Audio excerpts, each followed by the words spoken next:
Good morning and welcome to WNHH FM's Dateline, New Haven.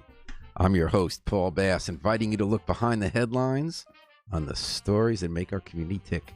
We're hurtling toward the end of another action-packed week in New Haven, so we're going to take a moment to reflect I didn't realize that was me. on the headlines of the week and listen to some recordings by local musicians. And joining me, we're going to do that by reading the comments by commenters in the New Haven Independent on the stories of the week and then commenting on those commenters. Joining me in that endeavor, as usual, is local radio personality Bob McCormick, New Haven inner city editor, and Love Babs Love Talk host Babs Rawls-Ivy. Hello. And everybody's favorite reporter, journalist, person around town, and now Arts Council project manager, Markeisha Ricks. Good morning, everyone. Hello. So nice to be with you. Welcome, ladies. Good morning. Hey, Julia. It's a first. Switching it up for Black History Month. All right. And getting a start on March, Women's History Month. Oh, yeah. So, covering all the bases. Okay, can we have this Black History moment, please? Black History Women's Moment.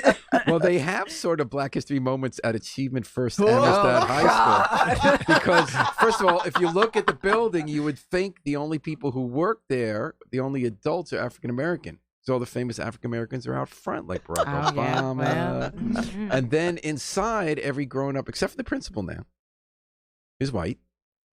Every grown-up in a teaching position I know of, unless they've changed one or two. And then every kid is black or brown. And that's been an issue of how, they say they have great test scores. They're making great things happen at that charter school. And then people criticize them for a prison industrial complex or strict or arbitrary discipline. So there was a big story broken by Chris Peak this week, which is that the new principal there, the last principal, got fired after Chris Peak published a video of him physically attacking a student. So they'd covered that up until that video came. So the state said, you got to do better in your discipline. The board said, you got to do better in your discipline. You can't just suspend people all the time. So the principal came to a board meeting and said, hey, our suspensions are down 75%. Since the beginning of the school year, we suspended only 30 people. So then all these students and adults started to contact Chris Peak and said, wait, there was one day in which they suspended 60 people. How could that be? What you talking about, Willie? Well, he took a look on their computer system, and he noticed that these people were listed as absent. Then he got the letters they got sent home where they said suspended. Oh, Lord. So have are they mercy. cooking the books? That's what the article is about. sounds Now, like Amistad book cooking. thinks that the Independent and specifically Speak have a vendetta. They just hate them and they're trying to get rid of them or just give them a hard time. Oh, Chris. But at the State Board of Education yesterday, I saw the they said we are that went on. upset because they have to get their charter approved and they're going for the 5-year renewal they always get. They said for your two main schools in New Haven, middle school on Edgewood Avenue and the high school, you get only 3 years. And not only that, you're on probation. You come back next year. And suspensions wasn't the big part, although they did hit him on that one. They said it's how you certify your teacher. You feel like your own rules. And they say, well, we always see that as supplementary to what we already do. We said, well, we've told you year after year after year, you have to do it this way.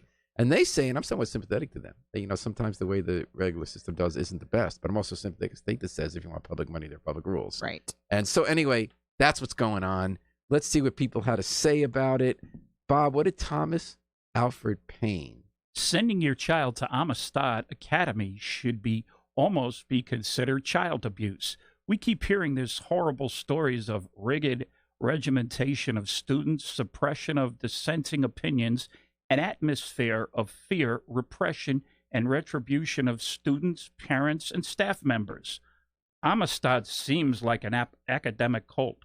The public was told that change would be made, but even with a new principal, we keep hearing more of the same. Students are repressed and stressed. They are picked on for the most trivial things by teachers and administrators. Something is rotten in the state of Amistad High, and until that rotten core is cut out, changing principles will do no good if the philosophy and strategy and the values remain the same. School cannot be run like educational prisons. Fraudulent reporting to hide the actual rate of suspensions will do nothing to improve Achievement's first record or reputation. If people will falsely suspension records, then every other record and claim of academic achievement and success will be held suspect. Once your record of integrity as an academic institution is challenged, and question you have lost standing and support in the community. So that was a comment on the Independent story published by Thomas Alfred Payne. Alexander Tiva Talbot is on Facebook saying, great reporting by Chris Peak. Thanks, Alex, for listening. So, Babs Rose Ivy, what did Samuel T.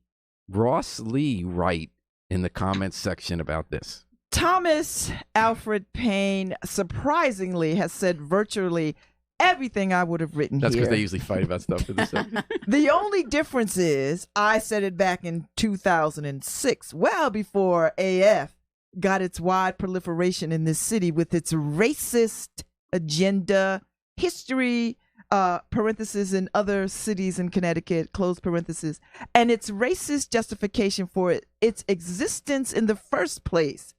What they are able to hide with smoke and mirrors is coming to light. There is little else to say now. They are saying it all. The Reverend Mr. Samuel T. Ross Lee. Now, Markeisha Ricks, on Facebook, we got comments, too, that were back and forth. This is from Rosenblum Lee Foxy Roxanda. What did Rosenblum Lee Foxy Roxanda say about this? This is the type of situations that students think they are entitled to do and not to follow rules. Cell phones, headphones are constantly on them. God forbid to ask them to be removed. We are having a generation of kids with no respect and no willing to follow instructions. Parents come into school promoting this type of behavior by excusing them from any wrongdoing. We should have cameras on school so parents can log on their phones and see how their kids are misbehaving in class and not following the instructions. Get off my lawn. Rosamund Lee Foxy Roxanda is going full surveillance state on this Foxy is fed up, honey. Markeisha, you've been taking like acting classes. You know, I've since been you left here? practicing, so thank you for giving me an opportunity to show you what I'm learning. You are learning. That sounded good. Insane. I see some books on tape coming in the future. John Grisham's going to be calling you any day. Okay, Maggie Eng was also on Facebook. Here's what Maggie Eng wrote. The way these kids talked and acted toward their principal, in my mind, they are awfully lucky they got, air quotes, suspended or, mark, quote, absent. They should have been kicked out of school for good. Since when is it okay to be purposefully disrespectful to your principal or teacher? Since when is it okay to ignore a direct request from your principal? These spoiled brats are about to be turned loose in the adult world. They have no schools with which to deal with it. No wonder NH can't keep good teachers and principals. Wow. So that's like, is that the first time in life a kid has respected an adult? My gosh. And then, Bob, this goes on to the next page. Maggie Eng came back, and Maggie starts with a quote. Oh, no, I'm sorry. No, Start with Miranda Valerio. Valerio. What did Miranda Valerio write, Bob? I read the article, and I don't think anything the students said was disrespectful at all. I think they are being honest and voicing concerns about how they are being treated. And it's their right to do so. They're in public high school, not the military. They're allowed to have independent thoughts and opinions, especially about how they are being treated by their superiors. So, Baz, Maggie Eng starts with a question and then cut and paste words from the article. Miranda Valerio. So this is okay to you? In January, Caleb walked through Amistad's hallway during a class period with a hall pass from his previous period. Obus spotted him, told him to go back to class, and followed him the whole way. Caleb said, when they got to the classroom, Obus asked if the teacher had given Caleb permission to leave, which he hadn't, according to the student's recollection in the principal's email to staff. Caleb said Obus told him to step outside to talk to him. Caleb stayed put. He pulled his phone out and started texting. And then as a result, you got confined to 9 years of solitary confinement called an absence, not a suspension. Not a suspension. Okay, so Markeisha, going back to the Independent website, what did Perspective write as a comment to the story? Well, I'm sure Amistad Academy may be going too far in some cases. These examples do indeed speak to the need to prepare the students for the real world. Imagine ignoring your supervisors, parentheses, by the way, which is disrespecting the principal, close parentheses, or just leaving work without informing someone because you have a long commute.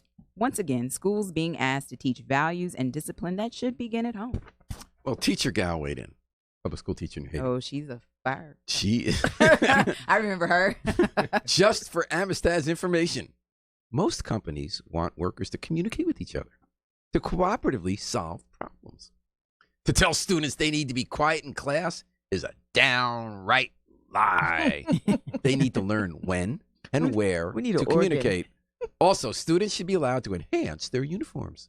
A sweater should not be a suspendable offense. Lastly, lying about your numbers says a lot about the integrity of the administration. Maybe a suspension should be given to you! Exclamation point. Exclamation point. Exclamation point.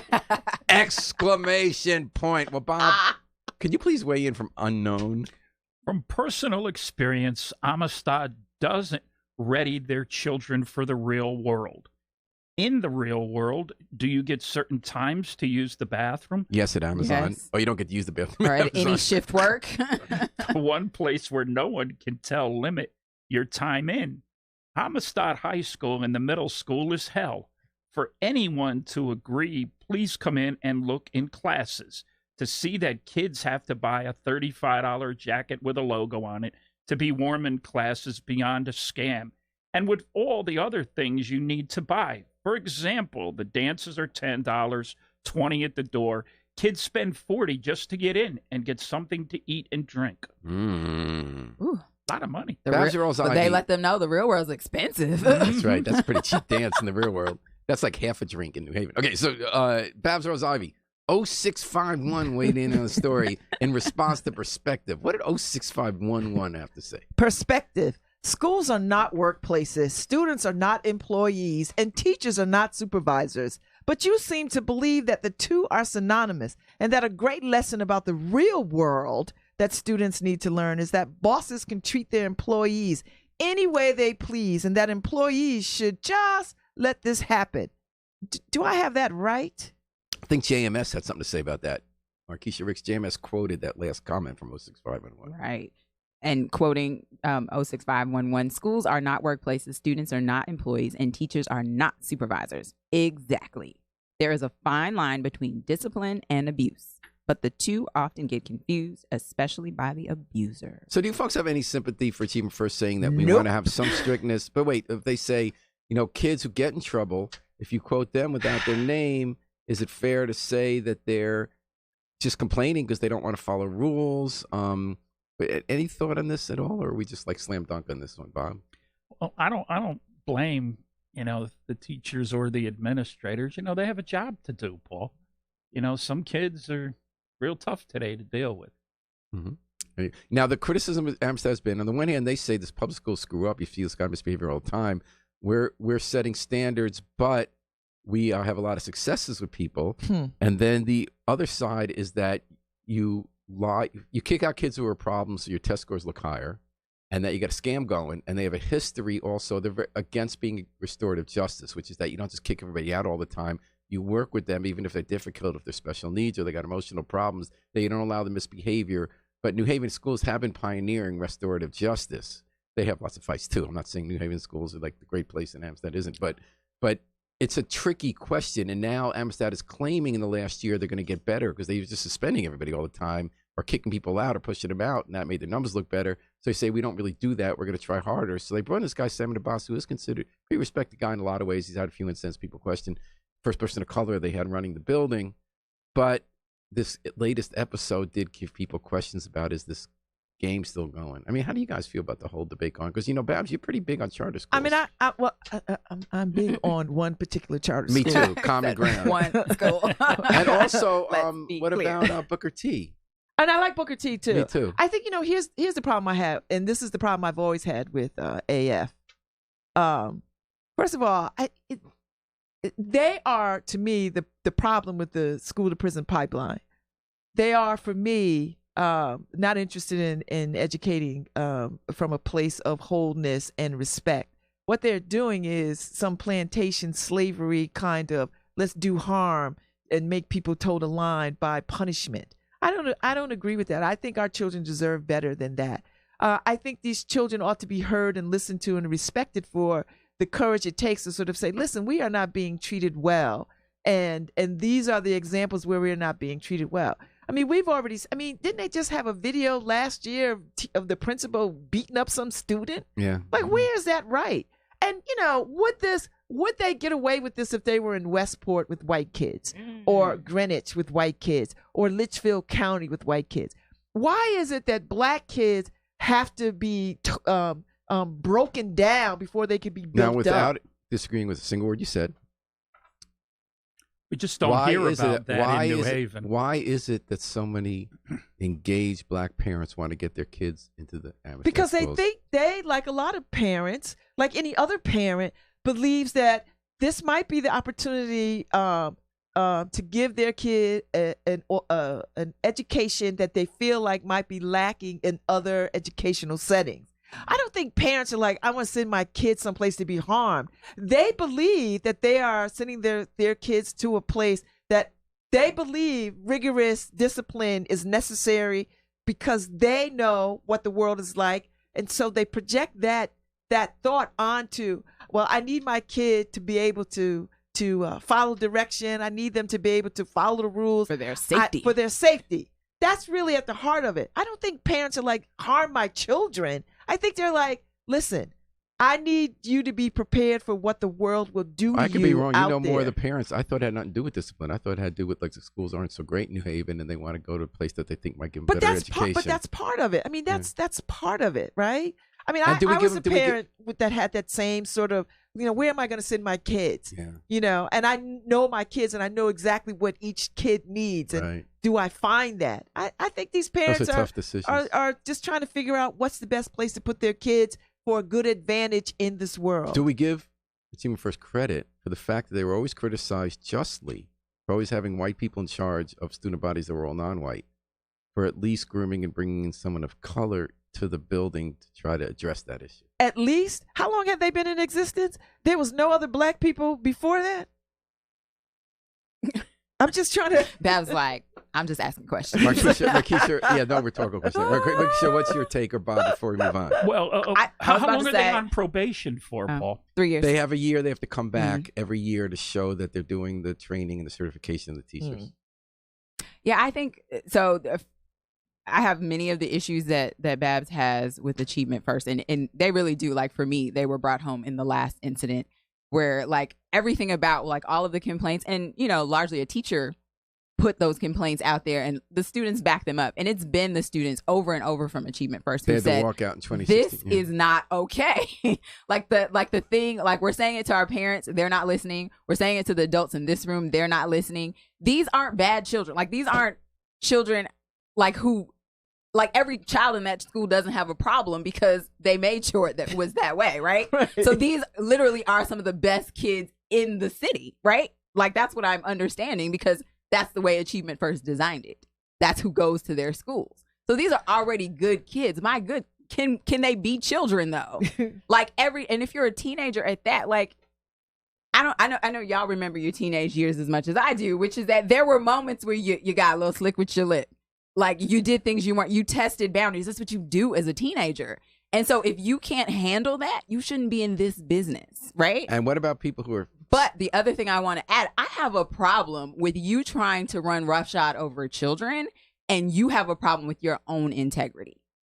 That's a problem. Yep. People need to address that. You can't tell a teenager, oh, you're not supposed to be doing X, Y, Z, but I'm over here not doing what I'm supposed to be doing either. That's not fair. I can't tell And you... kids are calling them on that. I can't tell you how much I miss having Markeisha Ricks on Dateline New Haven. We got her today. We're doing headlines and baselines, stories of the week, commenters, and music like this amazing duet. My favorite local video of last year, Chesky and Samus, slipping away through the Quite a cracks name. of Middle Earth. Check out this video. It is #1. Try that again. Slipping my way through the cracks, and I hope you don't overreact when my body collapses. I've been wandering, hoping to find my own place on this planet. I've been up in the middle of it, I've been up in the middle of it, in the middle earth. I've been nothing but real with you, I've been nothing but real with you. Slipping my way through the cracks, and I hope you don't overreact when my body collapses. I've been wandering, hoping to find my own place on this planet. I've been up in the middle of it, I've been up in the middle of it, in the middle earth. I've been nothing but real with you, I've been nothing but real with you, to the dirt.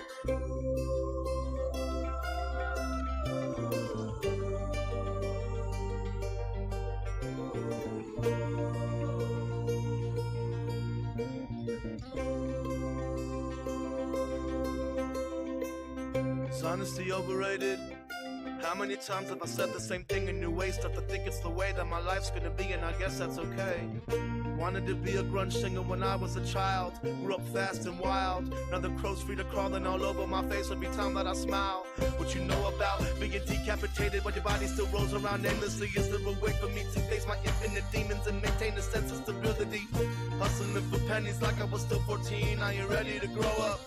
Just wasn't made for these times. Realize I will never blow up, and that's fine. I'm not Cobain or Cornell or Lane. I'm just floating inside my own lane. Every word that I'm singing is plain. Just hoping that someone out there can relate. And there's times when I hate my brain, when I drive directly into trees. Think of 6 million ways to stop breathing when my heart is pounding from the anxiety. Every year it gets sadder and fatter to the point that you realize none of it matters much. For the minutes we have on this planet, we're seeking love, and that's more than enough. Call it what you want, call it God, call it your freedom. That connection between living beings is a powerful thing, and that's real to us. Slipping my way through the cracks, slipping my way through the cracks. Slipping my way through the cracks, slipping my way through the cracks. And I know she don't love me like that, and I know she don't love me like that. Not the gay nor the lady, maybe neither of them gonna love me back. No, slipping my way through the cracks, slipping my way through the cracks. Slipping my way through the cracks, slipping my way through the cracks.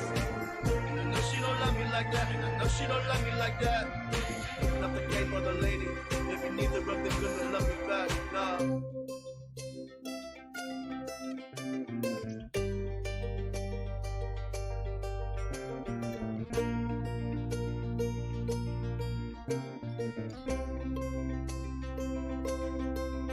Yeah, I am a middle child.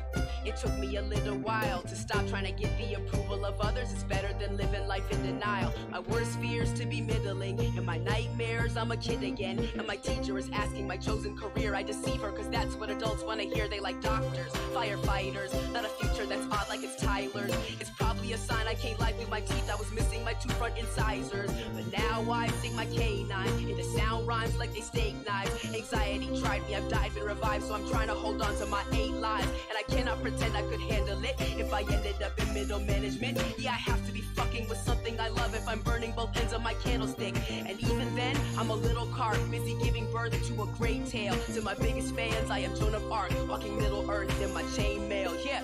Slipping my way through the cracks, and I hope you don't overreact when my body collapses. I've been wandering, hoping to find my own place on this planet.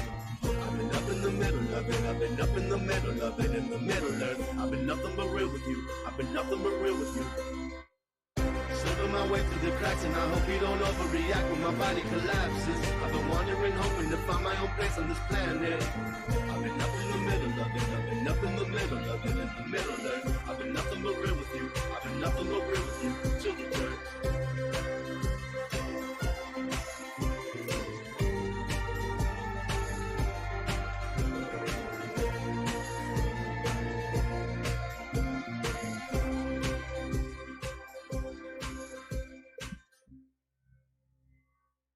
New Haven's Chesky, Ithaca Samus teaming up on the breakout local video of 2019, Middle Earth. And you're listening to that on WNHH's Dateline New Haven. We're doing a week-ending headlines and baselines with the all-star crew, Bob McCormick, Keisha Ricks, and our own Babs Rawls Ivy. We're reading stories from the Independent where commenters had a lot to say. We're reading their comments, then we're talking about it. I thought my favorite debate of the week, actually, was about a story that Alan Appel wrote. It turned out at community management team meetings in the neighborhoods. The cops are starting to get the word out that the police department's decided, instead of trying in vain to get block watches going again, they're just not happening. People are going to management team meetings who have that function in a bigger area. They want people to sign up for something called Amazon Ring, Neighbors by Ring. It's free, but what they're really trying to do, Amazon's to get you to buy their security camera at your door, to take videos of anyone come by, maybe stealing your packages. So they've been using this in other cities, and the police department team up with them. Where everyone goes on anonymously, print photos or videos of people, like there was one the other day stealing a package, and then like they talk on Nextdoor, but the cops weigh in and put their real names on it and tell you what they know about it, and they get their information from the neighbors that way. This has been very controversial, and as you'll see from the comments, let's start out, Bob, with what Paul Wessel wrote. Might be a good supplement to Blockwatch organizing, but not a replacement. Dennis Surf, who's the one fan of this, he was a big next door guy too in Westville. What did he say, Babs? The Orange PD is using Ring neighbors to send alerts. I like the idea and would welcome similar alerts from the New Haven PD. What did John Fitzpatrick write? Ring began selling its video doorbell as a convenience product. The selling point was that it let you see who was at the door using your phone, so you didn't have to actually go to the door. The company was called Doorbot at the time. They later realized that emphasizing security was a better strategy and have since been effectively using police departments as their marketing and sales team, as you can see here. They're telling people that they must buy their product if they want to stop porch pirates, but are they instead actually working to create a nationwide surveillance mechanism? Let's go back to Babs for a second. Babs, what did Jill the Pill write? Note that Ring is owned by Amazon. East Haven was an early adopter of the police partnership program. Ring and other video doorbells record election canvassers, trick-or-treaters, religious evangelists, and other individuals with a legitimate right to approach your door, along with your own comings and goings. The deployment of connected home security cameras that allow footage to be queried centrally are simply not compatible with a free society. That's in quotes. Ring and neighbors encourage racial profiling.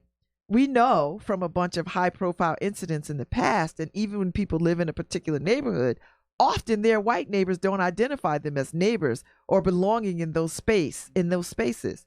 So there's a way that blackness can be seen as foreign, even when you belong. And those systems codify that in a way that makes me really uncomfortable.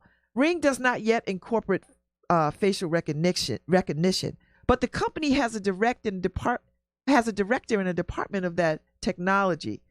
A recent patent application shows that Amazon will integrate their facial recognition product recognition into the Ring system, which also collecting and analyzing a litany of other biometric information. Ring poses a threat to immigrants. Amazon pushes ICE to buy its face recognition surveillance tech. That was an article that was written. Wow. So Bob, what did Dennis Surf say? Here is a link to a neighbor's video that is making headlines on Nextdoor in Westville. The video shows what appears to be a teenager taking a package in broad daylight and then drive off in a car driven by someone else, presumably an adult. This is extremely brazen. Property crime in Westville was up 19%, the highest in any district in New Haven, and the community is doing whatever it can to fight the trend, knowing the New Haven PD is short 82 officers and soon to be 110 officers by summer. The video is being used to notify neighbors in the area and will be used by the police. Narcan is also on the conservative end of these issues. Wrote, to answer the most common concern, police only get messages or video when the owner of the camera shares that with them. Police can make requests for footage from a given area if they believe the camera may have seen something. The owner has to prove it. But Beverly Hills writes, Ring, safety under surveillance with creeps watching your videos. Marquisha, what did Clarity write? If it were up to some folks on this post, we would still be in the Stone Age. The answer should not be to resist technology, but to embrace its responsible application. I commend the lieutenant and the NHPD for attempting to find ways to improve communication and information sharing, which is a way to reduce crime, especially quality of life crimes. I would ask the police department to make sure there are policies in place to ensure responsible use and accountability. Eager to see how and if this works. All right. Babs, what did Cunningham say? Ubiquitous video surveillance. Potential advantages. Slightly higher conviction rate of package thieves. Won't have to get up from the couch for Jehovah's Witnesses. Potential drawbacks, privacy concerns, the creation of fascist Panopticon. Panopticon. I know how to pronounce that. I'm sorry. Panopticon. You know, I've got a bunch of degrees. I had to study that one. Panopticon, from which none can escape. Well, I'm convinced. Sorry about that. Memory Man. What did Memory Man say? The very examples that district... No, above that. Oh, above that. Great idea. Let's replace communal, human one-on-one interaction where police and citizens can form a bond of understanding, support, and mutual respect with an app. Beats taking an interest in our community and showing up to share, discuss, and work together towards a solution. Wow. No more walking or driving, parking? What the hell? through weather to hash things out. I so want to be Algorithm. an algorithm, don't you? And I really want another app that follows me around. No more loneliness. Harry Jost is putting something up that from an article that said Ring provided its Ukraine. Only Harry would find the Ukraine angle. Ring provided its Ukraine-based research and development team virtually unfettered Lord have access mercy. to a folder in Amazon's S3 cloud storage servers that contained every video created by every Ring camera Wow. around the world.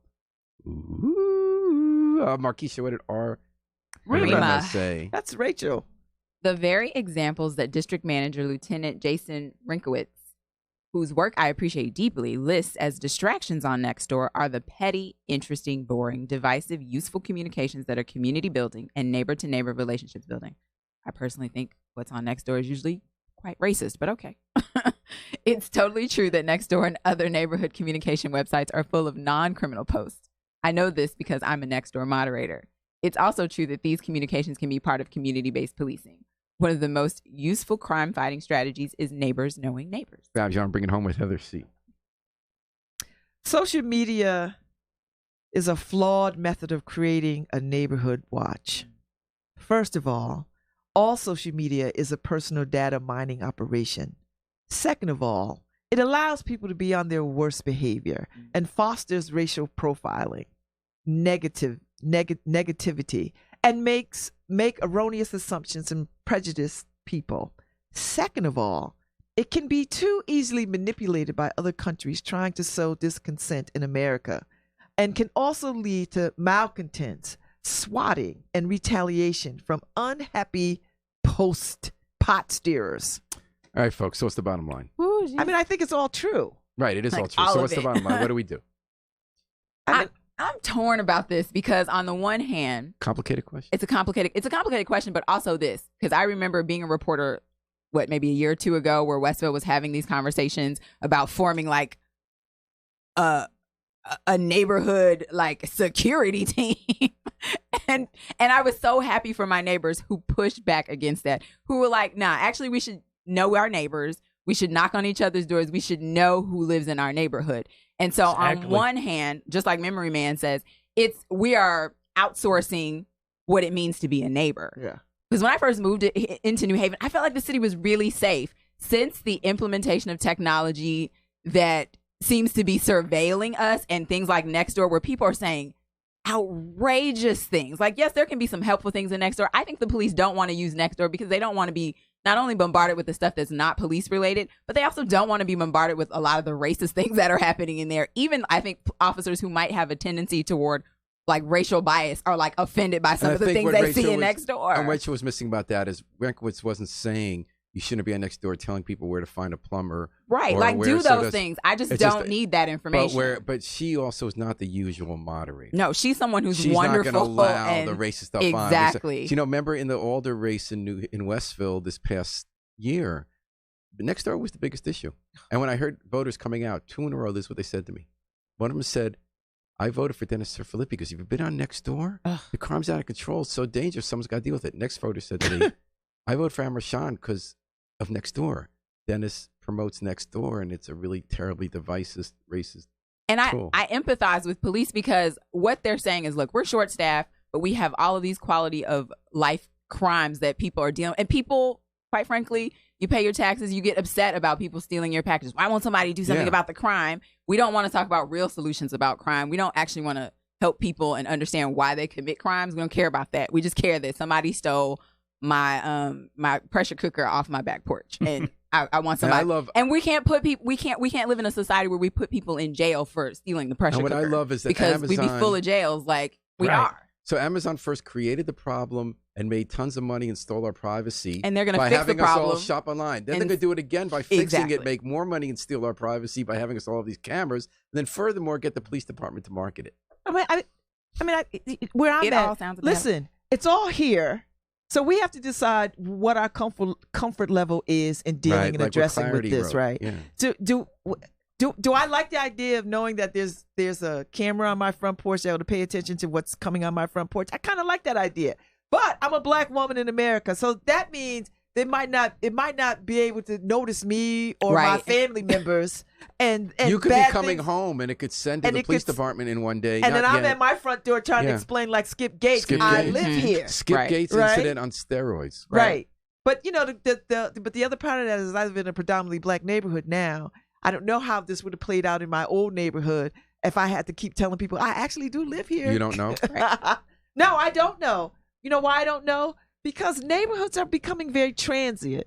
Who lived there 6 months ago? Who bought Might that not live house there. a year ago? May not live there. And as I've seen my neighborhood, my old neighborhood in Beaver Hill change, you know, children have grown up, houses have changed hands. So I don't know the new people, right? They don't know me. And none of us go to as many. Oh, you do actually, but most of us, other human beings, don't go out in public as much anymore to community meetings or block watches. That's We why don't it's all know. started. Oh no, I don't do that. I go to bars and No, Babs, you are everywhere, and bars is one of those places too. But Bars are one of those places too. I also have a problem with the idea that whether or not you belong in a neighborhood, right? Like, so Yeah. like, What does that mean? what does that mean? If I go visit people who happen to live in another part of the city, just because you've never seen me before, why am I automatically suspicious? Your ring picks me up because the ring picks up a lot of things. I'm sure it picks up people going past. Like my aunt happens to have one in Philadelphia. So when people come past her house or somebody comes to her porch and knocks on her door, it's like picking that up. Yeah. And she gets an alert. And I was like, how can you live like that? Like like the feeling of that. This What is why kind of I society refuse do to we be on live in? Nextdoor, because I don't want this anxious feeling about my community. And I think that's what I things spent a like this year- promote. I spent a year telling people in Westville, no, we're actually living in a safe neighborhood. I mean, stuff happens And people anywhere. are looking at you like We you're saw- crazy, We, I we bet. saw the Cheshire murders. But I said, yeah, you know, we are finding out lately you should really lock your car when you have the person that's But you know what? That's kind But of you know what, Paul? I used to have this problem as an alderman, as an older person. People would not lock their cars or their damn front doors because they lived in Beaver Hill and they was like, well, it's safe. like this is No, in I'm like, Mayberry. you in the city. There are But not even in electric Mayberry, they fences lock the around door. But that's Beaver not- Hill. but There's not people- electric fences. Barney Fife would be the first one to tell you to lock your door. But like intelligent people were getting so upset next door that one person couldn't sleep and thought they were going to be leaving the neighborhood because they were so convinced. that it Yes, like the gotten so- anxiety that you're living with. But we, like Bab said, we have the technology. Like, I don't think this technology is going away. As long as it's something No. that people can freely buy. But people have to like balance that with like you have to balance it with reality. Like, I think my fear is if the police, because there's another step in this. I think as if you are an Octavia Butler Parable of the Sour reader, and I am. It's reading one of the my second book now. It's one of my favorite books ever. But what Which happens? Which one? A Parable of the Sour, which Yep, is my yep. favorite book. But what happens is when the police no longer feel like they don't want to go through the minutia of this, then you have to have another force in place, maybe a security detail. You know, one step below actual police force, one step above Yale police officers. That maybe that if you buy into, you could patrol your neighborhood. Patrol your neighborhood. Maybe they carry guns, maybe they don't. Maybe they just, they walk through the neighborhood just for safety. See, that's going to be the next wave of this kind of thinking. And the fact that Westville literally had that conversation, people were actually suggesting that we have somebody like hire a private security person who was going to ride around the neighborhood, and the police and were just like, pay attention. What? Just going to pay attention. And make phone calls and or even approach people about like, who are you and why are you here? And this is like, I think about places like that are like tall buildings, like all these buildings we want to build. Where, and in New York, I've heard stories about people, particularly African Americans, who happen to live in a building where they're not, of course, the majority, and people feel empowered to question you and say, "Do you live here? Do you?" Like, there were some great videos about that. And it's not a matter of, oh, I'm so and so, and I live in 3B. Like, yeah. And so we're coming to that place. Like, I think what we need are more people who are willing to get out of their house and be actual neighbors. Like, people don't want to deal with the other people in their neighborhood, and I don't understand that. Get on your porch. Please get on your porch. Paul, I agree with the ladies' points here, what they're saying. I'm really not for cameras, however. How come? You're spying on people. So the question is it out of the bag? Everyone's going to have these cameras anyway. So they all have them. them. Now, I'd want to be notified if I had a package at my door. I don't want somebody taking it. But I think going back to Westville and Beaver Hills, over the years, these people have just gotten comfortable, and they feel, hey, I can leave my car door open, and nobody will break in. And like doing smart things, like if package thefts are up, maybe I have my package delivered at work. Or to at the post office where I pick mine up at. And like, I've not had anybody come on my porch and outsource take it. stuff yet. We just Like, I want to have not had outsource that. all of the things that we don't want to do anything. We just want to outsource it. Someone else should be responsible for it. Someone else should be responsible for stopping the people who break into my unlocked car. Yeah. So Paul, is this a good Like, what are idea we that doing? the police are doing this? I don't fault the police for why they're doing it. No. But I have Why big they wanna do concerns it. about the relationship with Amazon and the use of these Yeah, sites. but Amazon is the only game in town. It And is. listen, we are a capitalistic They're society. going to be using that And- info for not only their benefit, but for the further erosion Listen, of our you privacy. think the people on the moon right now, the people who are in space right now, are just looking at space stuff? They're looking at a whole lot of different things. There's a whole lot of things that went up in that space shuttle with people Well, if they're to pay smart, attention to. if they're smart, because you're listening to Dateline New Haven and you're listening to Headlines and Basslines, they would look at this video that we're going to look at now as Yay! Harry Jones cues it up. It's Uh-oh. the rising star of Westville, Uh-oh. Tabiza, who's everywhere these Oh, days. we Great. love She her. shot this in her native South Africa. Yeah. My favorite video of hers, Yes. Vula.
gago awulela mnyango wako kawuvulela sango lako kawuvule ndingene bayandi sukela bo yeah kawulela mnyango wako kawuvulela sango lako kawuvule ndingene bong bong bong bong bong bong bong bong bong bong bong bong bong bong bong bong bong bong ay wo wo bong bong bong bong bong bong bong bong bong bong bong bong bong bong bong bong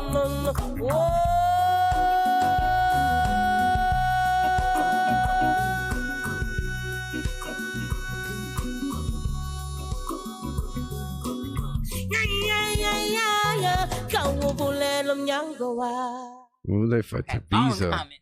That is Oh our boy, all-star. I West stayed End away from musician. this one too.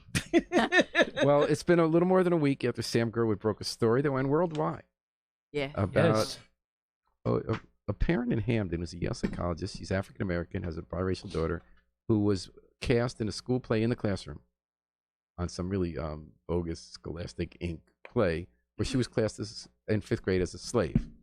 She complained about it. The principal didn't do anything about it. Went public. All hell broke loose. They suspended the teacher, which the parent and the kid really didn't want to have happen because they loved the teacher and thought she shouldn't be scapegoated. And then this week, there were a bunch of public events, 100 people coming out demanding a deeper conversation about race in Hampton schools, where a big majority of the population is non-white and a big majority of the people around the place are white. Sounds kind of similar to our first. So love sought and demands for change after school slave play. So, Bob, what did Middle write? I don't get it. Why fire the principal?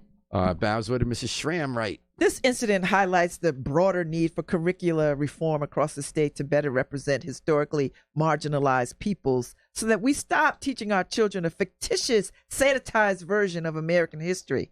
A practical step I've not heard discussed is whether Hamden, New Haven, and every other town in Connecticut should stop doing business with the company that promotes this racist play. This happened at Westwood School.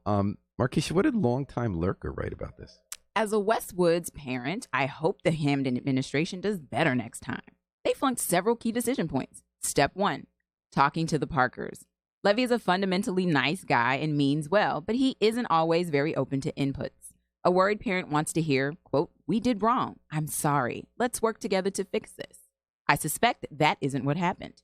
As Parker said, this was the meeting that made her go to the press. Step 2, addressing the performance issue. This teacher should have known better than to choose this play, and the school could have used this mistake as a teaching and training moment. Instead, they suspended her, coming across as scapegoating. Step 3, telling the kids what happened. Administrators everywhere have an instinct to stay quiet when managing people problems and public crises. By keeping quiet, here they let others fill in the gaps.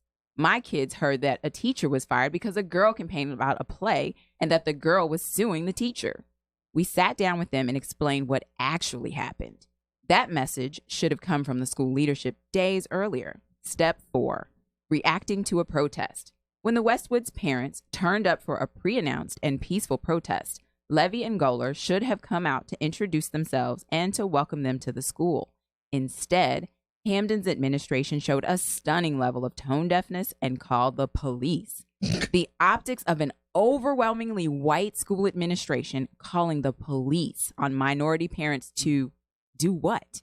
Protect their children from them? I'm grateful to Carmen Parker for taking this on. I don't agree with her that Levy should be fired, but I understand her frustrations. I hope Levy takes this experience as a lesson in parental relations and crisis management. And I hope the Hamden administration does same. Most of all, I'm sorry that the Parker's daughter went through all of this. This next comment was posted by a commenter calling themselves fetus in the womb, is what fetus wrote. I know I'm just a fetus, but still, I'm curious as to why the concept of the play was not vetted by anyone. Are Hamden teachers free to just make up the curriculum as they go without any review? This just seems like it could have been preventable if anyone had been paying attention. Then again, what do I know? I'm just a fetus. Bob, what did Mr. Nighthawks have to say? Sounds like a strong point was made and changes that were in order will happen. Why? Then did they choose to overstep? Reading along, I was saying good, good, good as I read the points being made. But then I abruptly said to myself, what? Why would they call for the principal to be fired? Little heavy-handed to toss away a person's whole career so callously. Maybe if he was arguing against those positions, but I didn't hear that to be the case. Then they blasted the superintendent for notifying the police. I would have blasted her if she didn't. There is a school full of elementary school students there who must be protected at all cost. All she knew was that some people who were upset with the school system were coming. Too late to call the police if a bunch of unruly protesters showed up instead of the ones that did. Any gathering of people anywhere in town draws the attention of the police, and rightfully so. Babsall's Ivy. What a dad. 101. Dad. Right about this article. The ignorance within this town is beyond. This isn't an isolated incident. This professional woman came forth, as have many others. Take a look back at the previous conference in which students of color as well as teachers stated how minimal HBOE students anything other than the white American experience. And when they do, it's during Black History Month, and it's about slavery. To think for half a moment that this doesn't influence the psyche of the young people exposed to it. No one teaches these children how people of color were kings and queens. That right here in this good old USA, they have whole, thriving, prosperous communities wiped out by white greed. That there have been thousands of educated minorities forced to work menial jobs throughout history because their credentials weren't valued the same as others simply of their origin. As wrong as the teacher was for coming up with this particular play, I blame the BOE and superintendent for not diversifying the curriculum enough that the teacher stepped outside of the box to try and do something about another aspect of the USA history. After the conference last year should have been implemented ASAP. They could have reached out to QU, SCSU, Yale, or any HBCU for curriculum that could have been modified and adjusted to every grade level. Superintendent, you have failed. Yes, ma'am. Ma'aming this woman is no better than the teacher's failure. You failed to step up and provide better. Marquise, keep on skipping down and reading what Maddie Pants had to say. Why even get into that level of detail in elementary school? In the 70s, 80s, in lower grades, we learned that slavery existed, but at that age, we didn't need the gory details. In 10th grade, we read Frederick Douglass, Moses Roper, et al. At an age we could understand and discuss it. Also, spare me the outrage towards the U.S. First, if you're white, like me, don't act as though you have some moral high ground over people of the 19th century and older. And everyone, slavery wasn't a creation of the colonies. It is a practice as old as humanity. Ironic that with humanity also came inhumanity. We're special creatures. Well, we only have a couple minutes left here in Dateline New Heaven. Quick round robin. Thoughts? How Harry Joe says people being too sensitive. We got to teach this stuff. I see they didn't teach Nat Turner. Right. I mean, that wasn't the play. Nat Right. Turner It wasn't wasn't a play about Harry Tubman. It wasn't a play about Harry Tubman. What if they cast a fifth grader as Nat Turner, slave leading a slave revolt? Listen, then that I would probably like that better. At least that's more authentic than slave number 1 and 20 or whatever it is. There was a point made in the story, Paul, that I found very interesting about the diversity in Hamden schools. And that was what the teachers, administrators are 90% Caucasian and 60% of color are the students. And I found that to be very interesting. That's the fundamental. That's Over I believe the underlying years, the issue here. schools in Hamden probably have not changed at all whatsoever. Should the teacher be fired? I don't think so. No. Should the principal be fired? Did he know about it? The way he dealt with it when the cane was the question. Yeah. He also And called should the the cops on our police reporter, by should the the way. police be called? They call the police on other parents. I'll just add curriculum violence. People should look it up. Yes, curricular violence. 30, Absolutely. 30 words or less. 30 words. That's it. Curriculum think violence. Like, we have to think about the kinds of harm that the way we teach certain things affect particularly children of color. Yeah. We have to do that. That's our work. We need to do it. I think this parent who rightly identified this problem is saying we can be better at this. She didn't want the teacher fired. I think that was somebody incorrectly said that. So- she didn't want the teacher fired. So The even though parent she didn't want said the teacher something fired. about it, to the kid, she's going to be considered a tattletale. The kid got hurt about it pretty bad because Yeah, the kid loves exactly. the teachers. Right. So this was, as someone pointed out, this was a Right. teachable moment. Like the kid is actually identifying the harm and the hurt and there should have been a conversation throughout that entire The school. way that Carmen That's Parker, how they could have handled this. the parent dealt with this with such determination and intelligence. For 5 seconds, it actually united all the commenters who are on different sides of race. People always getting mad at people of color or white, and people standing for civil rights all agreed she handled it completely Beautifully. right about going to the core issues. So maybe next week we'll solve all the core issues. America's I one applaud her. biggest- She did handle it right. She's the Paul. hero in all this. She did. I Yes. don't- The mother And did honestly, handle it had that principal and then the superintendent listened to her, this probably wouldn't have No made question. national news. right. Yes. Well, that's what they get. Or maybe they could have made national news for something, a really teachable moment that a lot of people could learn I from. mean, I think everything in America is a teachable moment. Well, there's that. I mean, I think everything is a teachable moment, and we have to be willing to sort of stand up to that. I mean, we have a racism problem, and we have to address it. And now we're starting to see it, become a bigger issue in our curriculum. And let We've the got to record deal with show, it. like these weird things have been coming out of Connecticut of all places. Like know. this didn't happen in Alabama. This happened here. All right, So. and we did run it down here on Dateline New Haven today. Headlines and baselines with the superstar crew. Markeisha Felix, Barbara Harvey, and Bob McCormick. Thank you so much, Harry Drost behind the station, the miracle man behind the controls, WNHC station manager, and provocateur supreme. We're going to take it out with the Afro-Semitic experience performing I Wish I Knew How It Would Feel to Be Free from the group CD, A Plea for Peace. This is Paul Bass inviting you to fly free with us all weekend long at WNHH, New Haven's home for community radio.